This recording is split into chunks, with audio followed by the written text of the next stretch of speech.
ભાઈ આપડા મકાનના ડેલાની ચાવી બનાવવાની હતી. હા ભાઈ બની જશે પણ 100 રૂપિયા થાય. ભલે ને 100 રૂપિયા થાય, લઈ જાવ હાલો. અહીંયા આવવાના બીજા 100 રૂપિયા થાય છે ભાઈ. અરે ભાઈ આપી દઈશ ચાવીના 100 રૂપિયા, નહીં આવવાના 100 રૂપિયા, 200 રૂપિયા તમને હું આપી દઈશ, લઈ જાવ હાલો.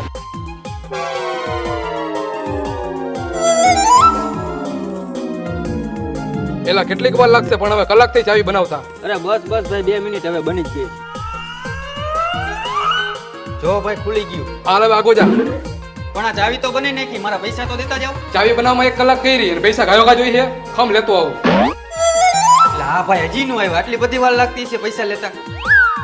હાલે ભાઈ તારા 200 રૂપિયા. કેમ ભાઈ પૈસા લેતા આટલી બધી વાર લઈ ગઈ? મકાન માલિકે પૈસા ક્યાં રાખ્યા ની મને ખબર નહોતી. તો આ મકાન તમારું નથી? હું તો અહીંયા ચોરી કરવા આવ્યો હતો. એટલે તું 200 રૂપિયામાં કોકની જિંદગી ખરાબ કરી નાખીશ. તારી જિંદગી ભલે ને ખરાબ થઈ જતી હોય, મારી જિંદગી તો સુધરી ગઈ ને. હાલ હું નીકળું હું, તું મારો ભાઈથી નીકળ, નકર વાહ કાબરા કરી નાખશે.